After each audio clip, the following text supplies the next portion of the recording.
Paulo, ele vai dizer lá em Gálatas capítulo 4, verso 8, Paulo, o apóstolo, ele vai dizer assim: outrora, porém, não conhecendo a Deus, nem eu e você conhecíamos a Deus, nós éramos puro religiosos, mas não conhecíamos a Deus. Servis a Deus que por natureza não são. Mas agora que conheceis a Deus, Paulo começa dizendo: olha, mas agora que vocês conhecem a Deus, ou antes sendo conhecido por Deus. É mais ou menos assim, Paulo está dizendo mais ou menos: mas agora, Gálatas, que vocês conhecem a Deus, mas espera um pouquinho. A verdade mais profunda é que vocês não conhecem a Deus, é Deus que conhece vocês. Então essa é uma bendita realidade. Conhecer a Deus é o propósito da sua vida. Você não está aqui apenas para ter uma carreira, para casar, para viver a vida de uma maneira qualquer. Você está nesse mundo, você foi regenerado, você nasceu de novo. Deus colocou você, o Espírito Santo, a divina semente. Para quê? Para você conhecer a Deus. Então conhecer a Deus é o nosso propósito de vida. Conhecer a Deus é o nosso propósito de vida. Então nós estamos aqui para conhecer a Deus. Fala aí para o seu vizinho, dá uma mexida com o irmão. Fala: você está aqui para conhecer a Deus. E o fato é que quanto mais você conhece a Deus, presta atenção nisso, que quanto mais você conhece a Deus, mais você vai descobrir que é conhecido por Ele. Eu vou repetir, vocês aqui não entenderam. Quanto mais vocês conhecerem a Deus, mais você vai descobrir que é conhecido dele.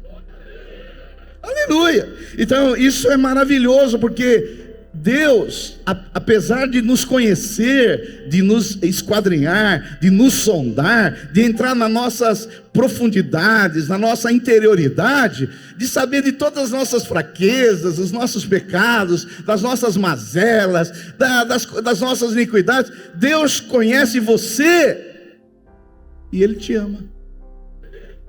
Porque eu não sei se você sabe, muitas pessoas a gente ama, mas a partir que a gente começa a conhecê-la, a gente ama menos. Nunca aconteceu com você? Eu mesmo, eu estava ouvindo um cantor gospel essa semana. Eu gosto de umas músicas cristocêntricas, e tem um cantor que eu só estou ouvindo as músicas dele, mas esses dias ele falou um palavrão. Ele falou um palavrão. Aí eu falei: mas eu estou ouvindo música de um cara que fala um palavrão, já não quero ouvir a música dele. Mas Deus é justamente o contrário. Ele te conhece, Ele sabe das suas fraquezas, Ele sabe do que você apronta demais, Ele sabe que você é um encrenqueiro, que você é um irado, que você peca, que você briga no trânsito, que você briga com a sua mulher, que você está emburrado com o seu marido. Ele sabe de tudo isso. Ele sabe dos seus pensamentos horríveis. Ele sabe de tudo isso, e no lugar dele se afastar de você, Ele se aproxima mais. Não é uma impressionante isso? Então Deus conhece e nos amou. Então eu quero falar alguns aspectos desse conhecimento de Deus. Em primeiro lugar, Deus conhece todos os nossos movimentos. Até você que está dormindo aqui, Deus te conhece. Bocejou, Deus te conhece. Está vendo o WhatsApp aqui na hora do culto, Deus está vendo tudo. Está lendo a Bíblia, mas não é o texto que o pastor está lendo, Deus está vendo também. O pastor falou de oferta e você ficou nervoso, Deus viu também. Então Deus conhece todos os nossos movimentos. Olha só, no verso 2 do Salmo 139. Sabes quando me assento e quando me levanto. Você agora está sentado, Deus te conhece. Daqui uma hora você vai levantar para ir embora, Deus conhece. Então Deus, Ele conhece tudo da nossa vida. Ou seja, passivamente ou ativamente. Quando você está deitado no seu sofá, Deus conhece você. Que alguns deitam até demais, não é? Quando você vai trabalhar, Deus te conhece. Quando nós levantamos, Deus nos conhece. Quando nós assentamos, Deus nos conhece.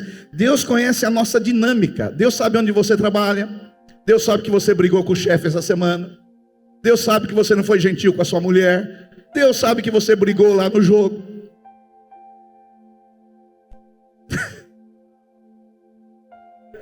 Deus sabe.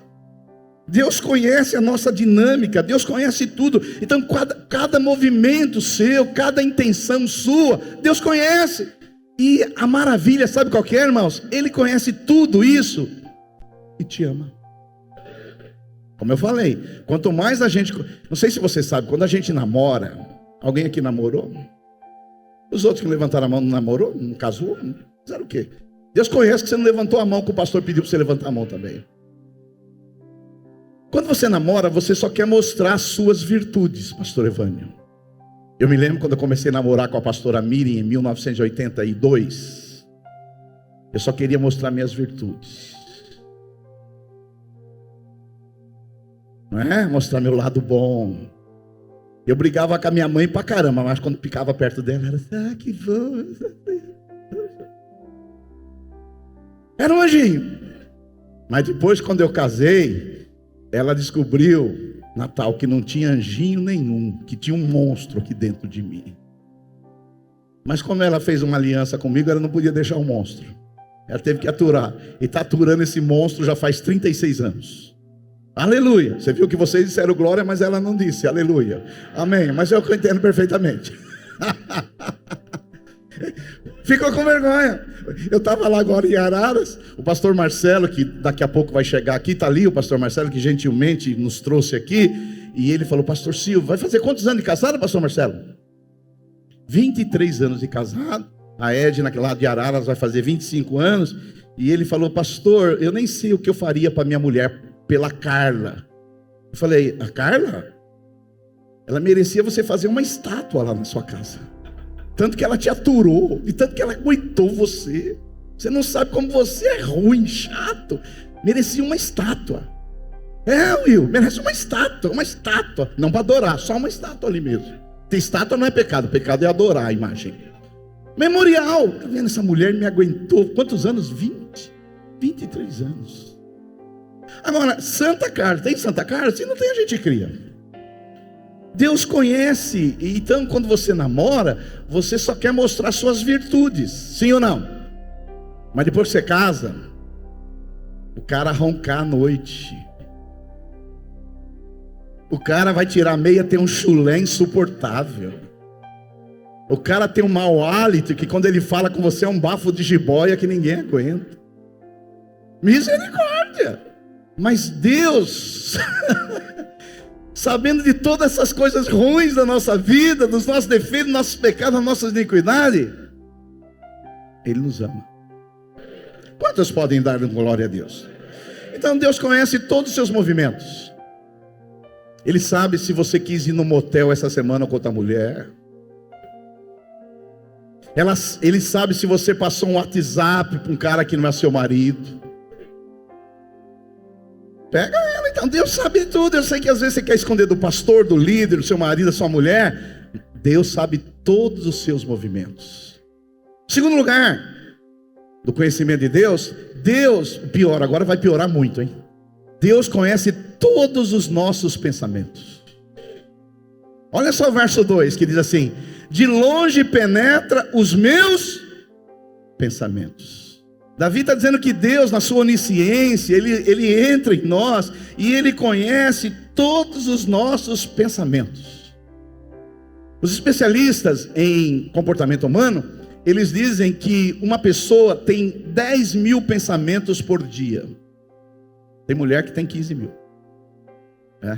Então, 10 mil pensamentos por dia a pessoa tem em média.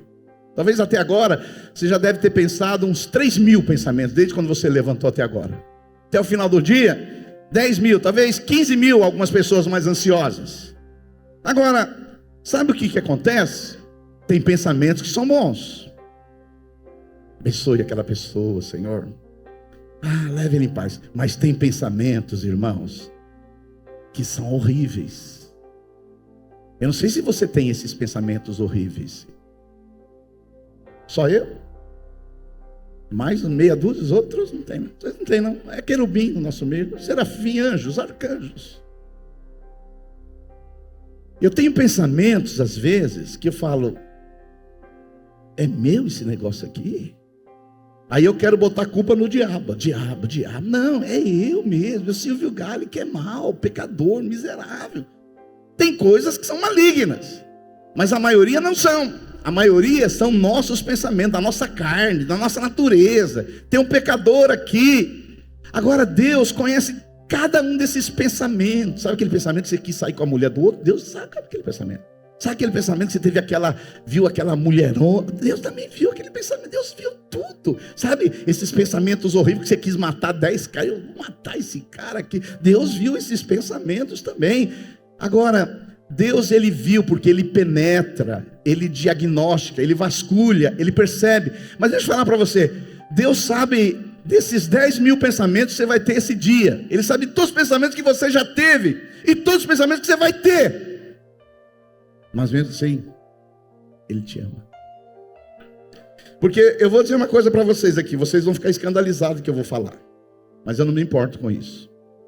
Se eu falasse para você todos os meus pensamentos ruins, você não quereria ficar perto de mim. Se eu falasse para você os pensamentos que eu já tive hoje, você falava, não quero ficar perto. Aí você está me achando miserável, mas você não é melhor que eu, não. Se eu pegasse essa tela aqui, ó, e tivesse uma câmera para jogar tudo que você pensou hoje, você ficaria envergonhado. Você ficaria horrorizado, você queria se afastar, não quero ficar dessa pessoa. Deus sabe desses e muito mais, e Ele te conhece, mas Ele te ama. Esse glória a Deus que vocês dão, tinha que ser melhor que um gol do Corinthians, filho, que é raro ultimamente. Tinha que ser um glória a Deus maior.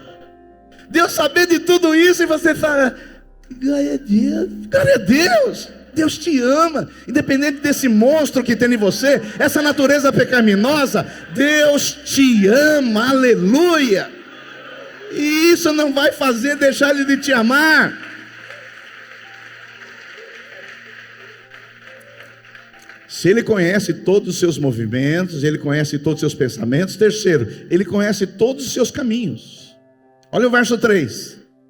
Esquadrinha o meu andar e o meu deitar, e conhece todos os meus caminhos. A palavra aqui, esquadrinhar, no grego é peneirar.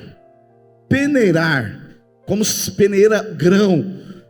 Então trata de submeter ao escrutínio detalhado. É como se Deus detalhasse cada pensamento nosso.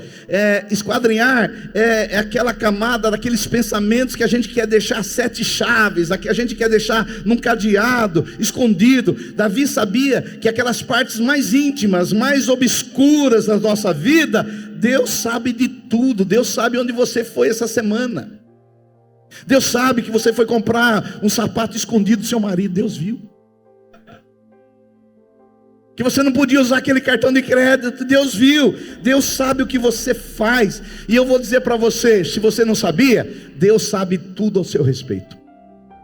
Ele sabe onde você trabalha, Ele sabe o seu e-mail, Ele sabe o seu RG, Ele sabe tudo sobre você. Ninguém pode se esconder de Deus. Deixa eu falar para você, Deus é inescapável.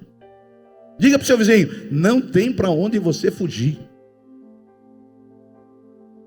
Esse é o lado ruim. Que tem irmãos que reclamam, eles falam, pastor, eu tenho uma parte da água viva que eu não gosto. Eu falei, eu tenho muitas, mas não é por causa daqui que eu vou sair daqui, não é? E tem irmãos que falam assim, pastor, é só eu dar uma andadinha aqui na Barão de Mauá e no shopping, eu conheço um monte de irmão. Aqui em Mauá a gente não tem liberdade nem para aprontar. Por isso, se você é da água viva, se você quiser aprontar, você vai. Aqui em Mauá, filho. Aí tem irmãos que acham ruim isso. Fala, pastor, aqui não dá. A gente encontra irmão no shopping, encontra irmão na Barão, encontra irmão aí em todo lugar. Eu falei, isso aí é que nem Deus. Deus está em todos os lugares. Isso não é ruim, é bom. Não olha com um aspecto negativo que Deus quer te oprimir, que Deus quer Deus quer te machucar. Não, olha como isso. que você está protegido por Ele, porque Ele vê todos os seus passos. Quantos podem dar um glória a Deus por isso aí? Então Deus conhece tudo, Ele conhece o seu andar, o seu levantar. E por último, o último do primeiro ponto, senão tem gente que já está fechando a Bíblia para ir embora. Em quarto lugar, em que Deus nos conhece, Deus conhece as nossas palavras. Porque tem crente que acha que Deus só ouve oração. Agora eu vou orar, Santíssimo Deus, agora eu vou falar mal do meu irmão aqui.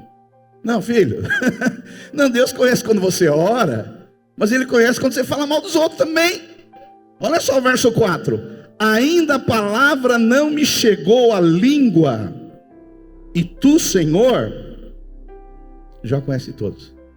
Tem palavras que não chegou à língua, ou seja, tem palavras que você nem vai falar e não vai poder dizer, Deus já sabe. Os especialistas, eles dizem que quando você prefere uma palavra, você já tem oito engatilhadas. Senão você falava por soquinho, falava uma coisa, demoraria. Então quando você fala uma, já tem 8 na fila para falar. Essas 8 que estão enfileiradas para falar depois dessa primeira, Deus já sabe. Sabe quando o cara te deu uma fechada no trânsito e você foi falar, ô filho, Deus já sabia. Não, é sério. Aquelas palavras que você nem falou, não, essa aqui eu não falei, mas Deus já sabe. Então, Deus, Ele conhece as palavras que não chegaram na nossa língua. Deus não conhece meramente a palavra falada, irmãos, que os homens podem ouvir. Mas Deus, Ele sabe o significado dos pensamentos secretos, e mesmo que a palavra não chegou à nossa língua. Não é maravilhoso saber disso? Então deixa eu falar para você, Deus conhece tudo. Deus conhece o seu deitar, o seu sentar. Deus sabe se você está muito tempo deitado no sofá e trabalhando pouco, Deus sabe. Deus conhece as suas palavras, Deus conhece os seus pensamentos, Deus conhece os seus sentimentos. Não tem como fugir de Deus. E a boa notícia é que Ele sabe de tudo isso, nos escolheu para sermos seus filhos e nos ama. Quantos podem dar um glória a Deus por isso? Aleluia. Então, primeira coisa, Deus nos conhece. Então nós não precisamos ter problema com identidade. Ele sabe quem eu sou. Ele sabe qual é o meu temperamento. Ele sabe qual é a minha personalidade. Não só sabe, porque Ele me fez desse jeito. E Ele me conhece, me compreende, me ama, intercede por mim e estará comigo todos os dias até a consumação dos séculos. Apesar de tudo isso, dê glória a Deus aí. Segunda coisa do Salmo. Primeiro, Deus nos conhece. Segundo, Deus está próximo de mim. Isso faz eu enfrentar o problema da solidão. Olha o Salmo 139, versos 5 e 6. Tu me cercas por trás e por diante, e sobre mim pões a mão. Tal conhecimento, Deus, é maravilhoso demais para mim. É ser por modo elevado, não o posso atingir. Eu sei que tem muitos irmãos que gostam do anjo da guarda. E que você, se você veio do catolicismo, você ouviu falar muito do anjo da guarda. Alguém aqui tinha um anjo da guarda? Mas filho, os anjos estão aqui a serviço de Deus, para aqueles que vão herdar a salvação. Mas o salmista, ele vai além dos anjos. Ele fala que Deus cerca você pela frente. Que Deus cerca você por trás. E em cima, pastor, no telhado, a Bíblia diz que Deus coloca a sua mão. Então, peraí. Deus me cerca na frente, Deus me cerca por trás, e Deus coloca sobre a minha cabeça a sua mão. Então deixa eu falar para você. Você crê nisso? Você acha que isso aqui é Bíblia Sagrada? Então você não devia ter medo de assombração. Você não deveria ter medo de mula sem cabeça. Você não deveria ter medo de bala perdida. Você não deveria ter medo de morar no Zaira 20. Você não deveria ter medo da loira do banheiro do shopping. Por quê?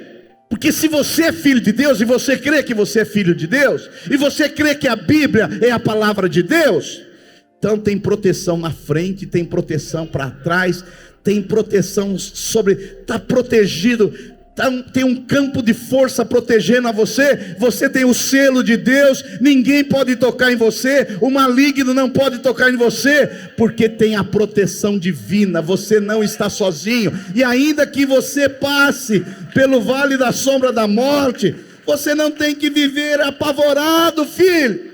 Você não precisa dormir com a luz acesa, porque você tem medo de escuro.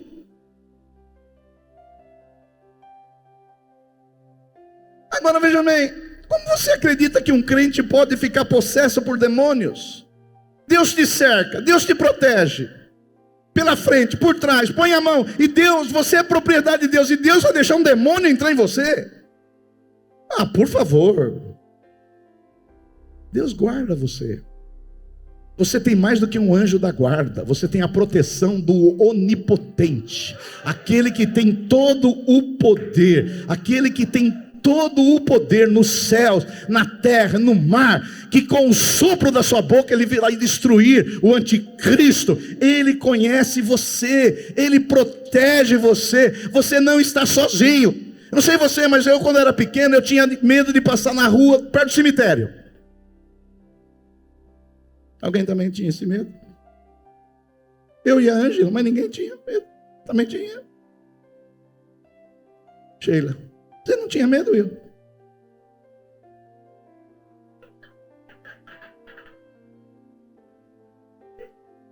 Ó, tem gente que tem medo até hoje.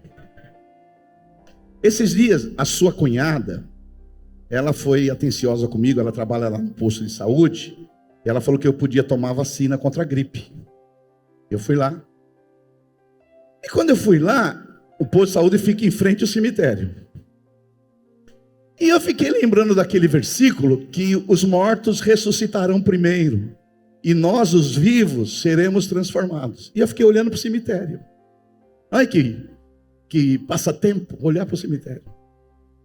Quando eu estou lá do lado do cemitério, tinha uma brecha no muro, que o muro foi quebrado, não sei porquê, sai tipo um mendigo barbudo, sai de dentro do cemitério.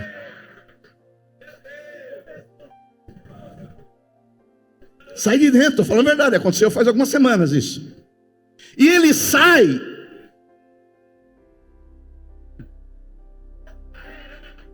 e ele olhou para mim, e ele disse assim, olhou para mim e falou assim: os mortos ressuscitarão primeiro. Estou te falando, a presença de Deus. E eu falei, eu não posso ficar para trás disso aqui, eu sou pastor. E eu falei, e os vivos serão transformados. Cheguei e contei para minha mulher falou, tem coisa que só acontece com você. Eu tenho um problema, eu atraio os loucos. Eu tenho esse problema. Mas deixa eu falar para você, você não tem mais que ter medo de cemitério, de escuro, de bala perdida. Você não tem mais que medo, porque você entregou a sua vida na mão do Deus Todo-Poderoso. E esse Deus onipotente, Ele vai guardar você, Ele vai guardar a sua entrada, Ele vai guardar a sua saída. O guarda de Israel, Ele não dorme, Ele não tem descanso, Ele protege você. 1000 cairão ao seu lado, 10.000 à sua direita, e você não vai ser atingido. Dá um glória a Deus aí. Fala para o seu vizinho, você nunca mais vai estar sozinho. Nunca mais está sozinho.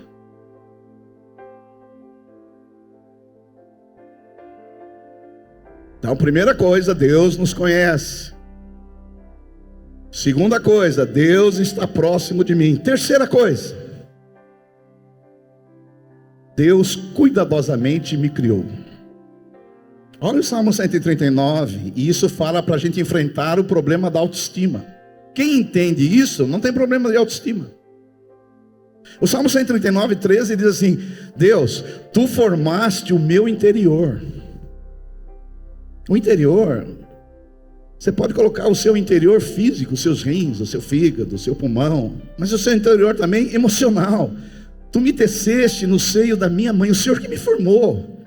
Sabe esses belos olhos azuis que você tem? Quem formou? Deus. Deus fez uma combinação entre o seu pai e sua mãe para você virar isso que você é.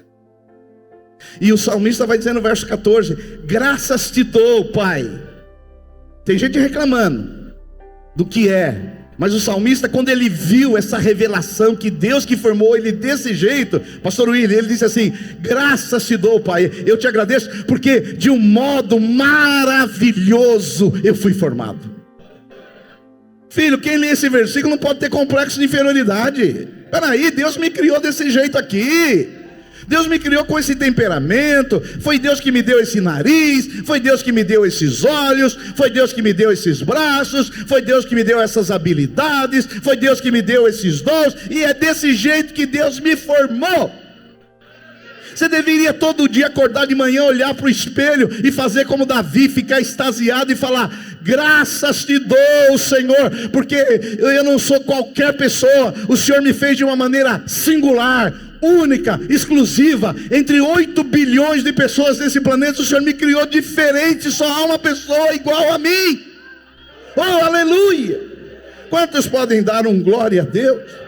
Davi, ele fica tão extasiado com essa revelação de Deus, e ele fala: olha, eu entendi hoje, eu não sou apenas assim a soma do espermatozoide do meu pai com o ovário da minha mãe. Não, Deus planejou que aquele homem, aquela mulher um dia tivesse relação e eu nascesse, para que eu tivesse os olhos dessa cor, o cabelo liso ou caracolado. Deus planejou isso, Ele me criou. Eu não sou obra do acaso, eu sou obra do Criador. Oh, aleluia! Dá um glória a Deus, por favor.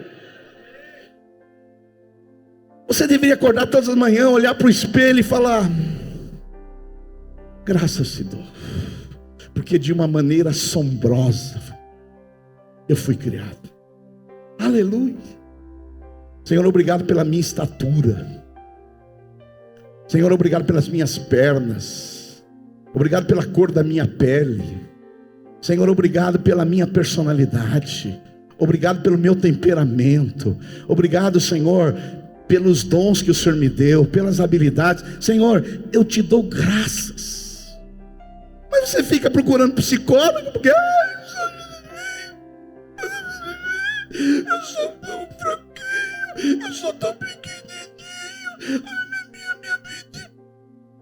Isso é uma ofensa para Deus.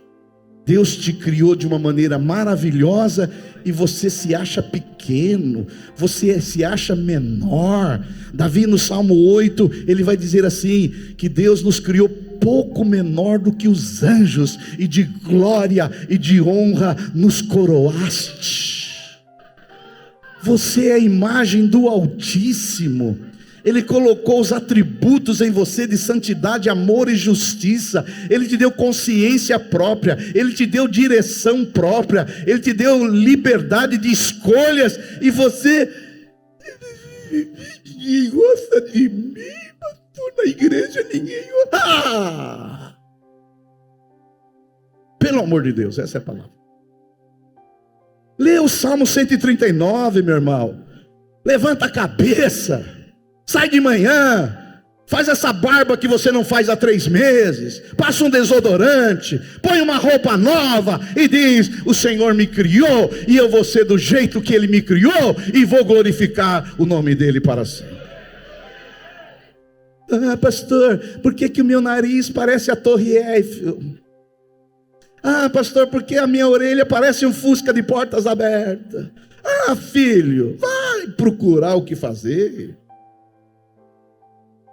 Deus te fez assim. Fala para o seu vizinho: ó, filho, Deus me fez assim. Deus me fez assim. Você gostando ou não gostando, com muito cabelo ou pouco cabelo, cabelo liso ou cabelo encaracolado, olhos verdes, azul, castanho, não interessa. Deus me fez assim e pronto. E eu estou aqui para agradar a Deus, não é para agradar você não. Ei, Tadinho de mim, eu sou tão pequena. Olha, eu sinceramente, eu fico indignado com pessoas assim. Por que vocês estão olhando com essa cara aí para mim? Deus me fez assim. É o pastor que Deus fez você. Você quer um pastor assim? Estamos aqui nessa manhã. Tá. Tem pastores assim, glória a Deus, porque Deus fez também. Mas não é o meu caso. Não queira que eu seja esse. Estamos aqui vamos ler a Bíblia. Não, não sou. E nem espere de mim. Nem espere de mim isso.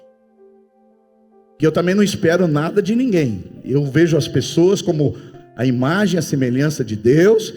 Tem algo de sagrado em todas as pessoas. Não desprezo ninguém. Quando eu olho, pode ser uma pessoa, um mendigo na rua. Tem algo sagrado, algo divino dentro daquela pessoa. E se ela entender quem ela é na Bíblia Sagrada, ela levanta e vive uma vida para a glória de Deus.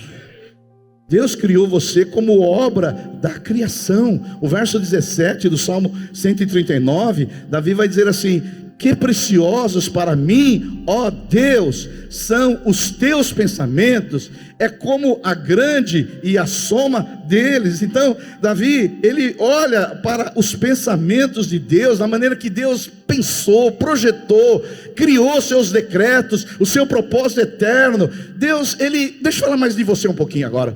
Deus te escolheu.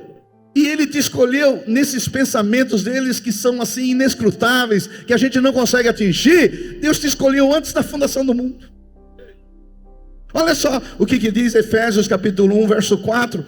Paulo vai dizer assim como nos escolheu nele. Sabe quando? Quando você nasceu? Não. Antes da fundação do mundo. Ei, você acha que você nasceu há 20 anos atrás? Que você nasceu há 40 anos atrás, 60 anos atrás? Não. Você já nasceu antes da fundação do mundo. Deus projetou você antes da fundação do mundo. Por isso que às vezes você tem um vazio que você quer voltar para o céu. Por quê? Porque você veio de lá. E é para lá que você vai voltar. Essa terra aqui é apenas uma peregrinação. Porque a nossa vontade é voltar para o céu e estar com Cristo. Diga um glória a Deus. Então, quando a gente percebe a maneira como Deus nos criou, meu irmão, a maneira que Ele nos criou, a gente resolve o problema da autoestima. Peraí, eu estou reclamando de quem eu sou, se Deus resolveu me fazer desse jeito, com esse temperamento, com essa personalidade, com essa aparência. Não, eu vou acordar todas as manhãs e vou dizer: graças te dou. Graças porque eu sou paulista. Você é mineiro. Mineiro. Tem baiano? Graças a Deus pelos baianos. Mas por que os baianos não levantaram a mão?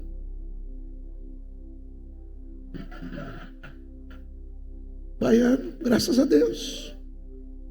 Deus te fez baiano. Deus fez aqui uns paulistas, uns carioca esperto, o gaúcho, paranaense. Deus fez você assim. Por que você acha que Deus errou? Você acha que Deus cometeu um erro? Deus é tão bom que Ele fez você e jogou a forma fora, para que ninguém seja igual a você. Você nunca vai encontrar uma pessoa igual a você. Que nem estava cantando a menina aqui, que é gêmea lá, elas são gêmeas aqui, não é? Elas são gêmeas na aparência, mas é só aquela aparência. Mas você pode cavucar lá, que você vai ver que elas são totalmente diferentes. É só na aparência, porque Deus não fez ninguém igual. Deus te fez singular. As habilidades que você tem, só você que tem. Os dons que Deus deu para você, é só você que tem. As competências que Deus deu para você, só você que tem. O propósito que Deus preparou para você, só você que tem. E se puder, não está aí na tela, filha, coloca Jeremias capítulo 1, verso 5, não está no nosso script aí, mas olha só o que Jeremias, ele diz, Jeremias capítulo 1, 5, a Bíblia Sagrada vai dizer, olha só, Jeremias capítulo 1, verso 5, antes que eu te formasse, Deus falando para o profeta Jeremias, antes que eu te formasse no ventre materno, eu te conheci. Você não entendeu, vou falar de novo. Deus está falando para Jeremias: Jeremias, antes que você fosse um embrião, uma célula no ventre da sua mãe, eu já te conhecia. E antes que saísses do ventre da sua mãe, eu te consagrei e te constituí profeta das nações. Aí eu faço uma pergunta para você refletir: quem que Deus criou primeiro? Jeremias ou propósito? Então, Deus criou um propósito eterno dele, na soberania dele, e falou: eu preciso de uma pessoa que tenha essa personalidade, esse temperamento, esse caráter, essas habilidades, esses dons, e vou encaixar essa pessoa dentro desse propósito. Por isso que as pessoas mais felizes que existem nessa terra são aquelas que estão no centro da vontade de Deus. Elas estão vivendo o propósito de Deus. Aleluia! Porque os ímpios aí, irmãos, eles acham que nós estamos jogando a nossa vida fora. Ontem nós estávamos na conferência lá em Araras. Você sabe que tem gente que depois da unção não tem fome. Eu sou o contrário, depois da unção eu tenho fome. Eu estava com o pastor Marcelo e o pastor Anatólio. Falei: irmãos, acabou a unção, muita glória, muito poder, muita libertação, muita cura. Foi uma glória assim, né, pastor Marcelo? Tremenda. Aí alguns irmãos falam: nem me dá fome essa unção. Eu falei: eu sou o contrário. Me deu uma fome. Aí a conferência acabou, acho que umas 8h30, 9 horas. Falei: vamos andar por essa cidade aqui para ver se encontra algum lugar para comer. Aí o pastor Marcelo, que é um bom motorista, foi andando, restaurante japonês, pizzaria, baladas, o som na maior altura, os jovens lá nas ruas tocando, embriagados, algumas com umas garrafas, bebendo. E eu falei: Marcelo, sabe o que eles pensam de nós, pastores e crentes? Esses aí não estão aproveitando a vida. Nós sim, garrafa de cachaça, prostituição, esses estão aproveitando a vida. Para engano deles, o dia que eles sentirem a paz que nós temos no nosso coração, a alegria, o prazer que nós temos, o dia que eles tiveram essa experiência, eles vão ver que aproveitar a vida é estar no centro da vontade de Deus, porque a vontade de Deus é boa, é perfeita e é agradável. Aplauda o Senhor.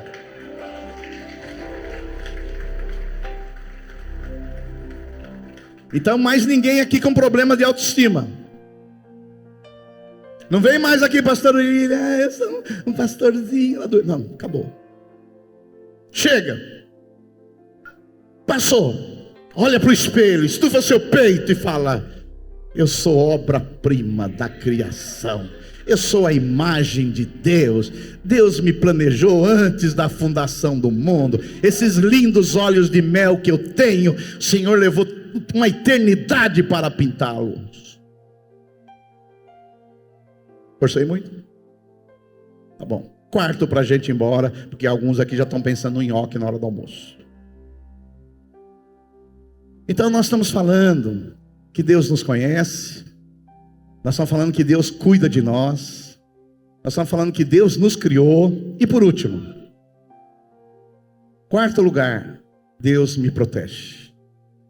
Deus me protege. Isso para quê? Para enfrentar os medos da vida. Na vida nós vamos ter medo. Tem medo que é saudável, que tem medo que te protege. Não é verdade? Por exemplo, você já viu alguém que tem medo da água morrer afogado? Você nunca vai ver uma pessoa que tem medo de água morrer afogado. Gente tem medo de atropelar, ele não entra no meio dos carros. Tem medo que te protege. Agora tem medos que nos paralisam. Tem medo que nos impede de cumprir o propósito de Deus. Então, em quarto lugar, o salmista vai dizer assim, olha o verso 16b. O salmista vai dizer assim, quando a gente lê esse versículo, irmão, a gente tem que perder os medos, não é possível. Olha só, no teu livro, Senhor, foram escritos todos os meus dias, que espero que os seus sejam muitos. Dá amém para você, pelo menos. Cada um deles escrito e determinado quando nenhum deles havia. Então, quando você lê esse versículo, peraí, enquanto eu estiver dentro do propósito de Deus, eu vou viver. Eu só vou morrer quando Deus acabar o propósito dele na minha vida. Então, por exemplo, se amanhã vocês verem que o pastor Silvio partiu, eu espero que não aconteça. Vocês vão falar, pronto, Deus o que tinha que fazer com o pastor Silvio, já fez. E não quero choradeira no meu velório não, viu, Natal? Não quero choradeira não. E nem a bandeira do Corinthians, que eu acho muito feio isso. Na fase que está, piora muito. Agora deixa eu falar para você, enquanto você estiver no propósito de Deus, no centro da vontade de Deus, você vai viver todos os dias que Deus planejou para você. Então, o salmista, irmãos, nessa linguagem tão linda, tão poética, ele está dizendo assim, que Deus já sabia de todos os meus dias, mesmo antes de eu nascer. Deus já sabe o dia que você vai morrer. Deus já sabe o dia que você vai ser glorificado, que você vai chegar no céu. Deus já sabe de tudo. Ele já viu a sua glorificação. Maravilha. Agora, eu falando isso, e alguns irmãos pegam esse versículo, que todos os meus dias foram escritos no livro e já foram determinados. Aí existem os irmãos do determinismo, que aqui tem uns deles, mas hoje vai cair por terra na sua vida. O que é o determinismo? Pastor, não adianta eu fazer nada, já está tudo determinado. Então você está aí, não faz dieta, não faz exercício, não dorme bem à noite, vive uma vida estressada e fala assim, já está tudo determinado. É que nem o meu pessoal lá que eu jogo bola com os velhos lá. Eles falam, pastor, sabe por que eu continuo fumando? E eu não pergunto nada, eles que falam. Acho que é problema de consciência. Sabe por que eu continuo fumando, pastor? Porque eu conheço o cara que não fumava e morreu antes que eu. Você vê que tese maravilhosa? Sabe por que eu bebo, pastor? Porque tem gente que morreu antes que mim e não bebia. Então tem algumas pessoas, e desculpe se você estiver entre elas, eu respeito a sua opinião, mas que elas acham que tudo já está determinado. Eu orar não vai resolver nada, eu vim aqui no culto também não vai resolver nada, se eu comer menos também não vai resolver nada, se eu for para a academia também não vai resolver nada, já está tudo determinado. Esses são os irmãos que pegam esse versículo isolado, porque a Bíblia, presta atenção, você não pode pegar um versículo isolado e fazer dele uma doutrina. Você tem que ver o que a Bíblia toda pensa a respeito daquele pensamento. Isso quem faz são os testemunhos de Jeová. Pega um versículo separado e faz uma doutrina. Isso aí é uma heresia. Você tem que ver o que a Bíblia toda fala disso aqui. Será que todos os meus dias assim está determinado? Quer dizer que eu vou lá na academia amanhã de bobeira? Será que amanhã eu vou deixar de comer aquele pudim gostoso porque é bobeira? Será que eu tomar iogurte diet também é bobeira? Não, deixa eu falar para você. Eu não acredito em determinismo. Sabe aqueles irmãos que falam assim, pastor, aquele avião caiu porque tinha que cair mesmo. Ah, é? Caiu porque tinha que cair. O avião lá da Chapecoense caiu porque já estava planejado para cair. Ah, é assim? Isenta as pessoas de toda a responsabilidade? Ah, pastor, eu saí com uma mulher aí que não é minha mulher porque já estava determinado. Ah, é? Te tira de qualquer responsabilidade. Esse é o problema do determinismo. E usa a Bíblia. No lugar de ver a cosmovisão bíblica, ele pega um versículo e desafia, já está tudo terminado. Você vai chegar na sua casa agora, você pode comer saudavelmente, ou você pode comer demais. Mas se você é determinista, você vai falar, já está determinado. Pastor, só peru que morre na véspera. Filho, foge disso. Foge disso. Não pega um versículo da Bíblia. Isso não é só para esse assunto. Não pega um versículo da Bíblia e faça daquele versículo uma doutrina. Você tem que ver o que a Bíblia toda fala a respeito daquele assunto. E a Bíblia não fala de determinismo. Isso aqui é uma licença poética de Davi. Isso aqui é Davi, ele derrapando pela maionese no Salmo. Olha, que lindo, então, mas isso aqui não é a verdade. Aí você vai dizer assim: pastor, então você acredita no livre-arbítrio? Também não. Ah, você não acredita no determinismo? Que todas as coisas estão determinadas? Então você acredita que eu sou resultado das minhas escolhas? Eu tenho livre-arbítrio também. Não acredito em livre-arbítrio. Eu sei que a maioria dos crentes, eles acreditam em livre-arbítrio. As igrejas reformadas, históricas, nenhuma acredita. Quem acredita são os pentecostais. Quer ver que eu quebrar a sua tese de livre-arbítrio? Se você acredita no livre-arbítrio, vou quebrar a sua tese agora. Se você decidir hoje, que dia é hoje? 21 de julho de 2024, você decidir hoje: nunca mais eu vou pecar. Você é capaz de cumprir isso? Sim? Claro que não. Então você não tem livre-arbítrio, você tem uma vontade corrompida. Agora, se Deus fosse permitir que as nossas vontades corrompidas conversassem esse mundo, o que seria da nossa vida? Ou você acha que você escolheu Deus? Você morto nos seus delitos e pecados, e eu morto nos meus delitos e pecados, eu tinha condições de escolher Deus? Você já viu algum morto escolher alguma coisa? Já viu algum morto chegar um dia e falar: o caixão eu quero roxo, as rosas eu quero vermelho? O morto escolhe o quê? Nada. Quem te escolheu? Deus. Deus te escolheu. Pastor, você quer dizer que eu não posso fazer escolhas? Sim, você vai fazer escolhas, mas nem todas.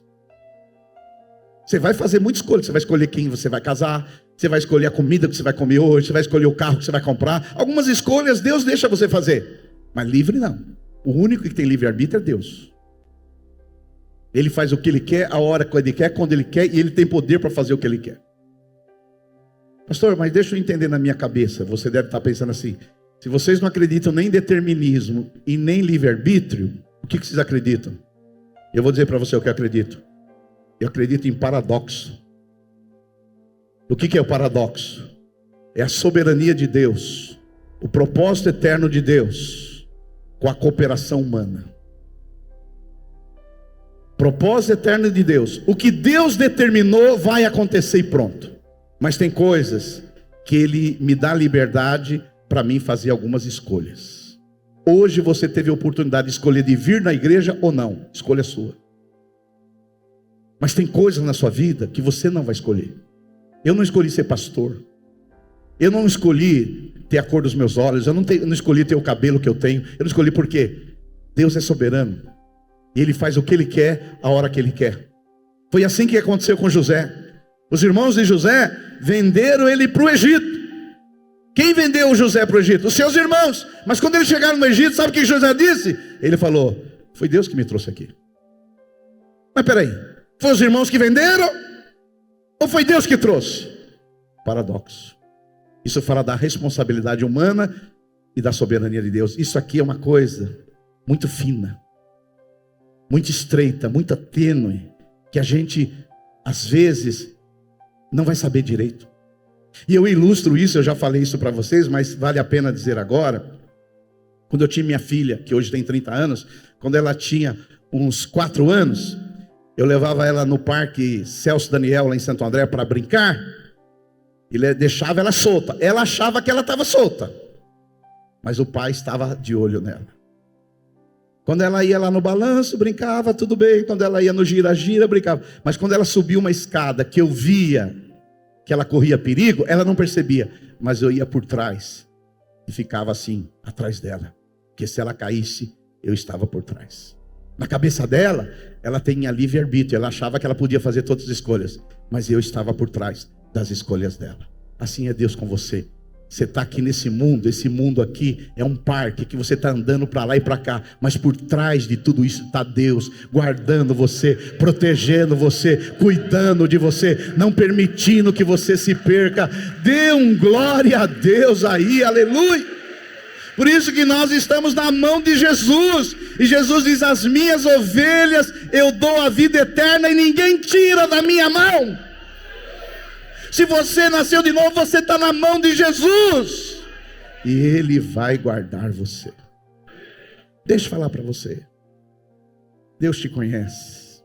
Ele sabe quando você se assenta, Ele sabe quando você levanta, Ele sabe os sentimentos que você tem. E quanto mais você conhecê-lo, mais você vai perceber que é conhecido dele. Deus, Ele conhece tudo sobre as nossas vidas. Deus, Ele criou você da maneira que você é. Não queira ser uma pessoa que Deus não te criou para ser. Você é introvertido? Deus te criou introvertido. Você é extrovertido? Deus criou extrovertido. Você é sanguíneo? Deus criou você sanguíneo. Você é colérico? Deus criou você colérico. Você é fleumático? Deus criou você fleumático. Você é melancólico? Deus te criou assim. Então, no lugar de você reclamar, você tem que fazer como Davi e levantar as mãos e agradecer a Deus. Deus cuida de você, meu irmão. Você não está aqui por obra do acaso.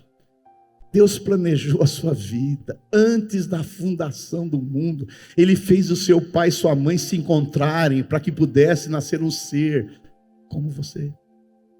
A cor dos seus olhos, a cor dos seus cabelos, a forma deles, tudo foi planejado por Deus.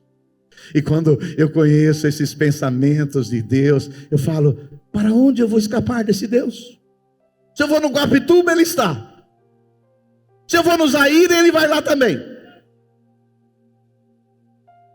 Se eu vou lá no Rosina, Ele vai. O que mais? Se eu for lá no Parque das Américas, Ele vai lá também. Se eu for lá no Itapeva, Ele vai também. E isso não é para te oprimir. Ele conhece você, me conhece, e apesar de você e de mim, Ele resolveu nos amar. Ele nos ama. E o que nós temos que fazer é o que Davi fez no verso 23. Põe, filho, para a gente ir embora, comer aquele nhoque. 23 e 24. Sonda-me, ó Deus, e conhece o meu coração. Prova-me e conhece os meus pensamentos. Vê se há em mim algum caminho mau e guia-me pelo caminho eterno.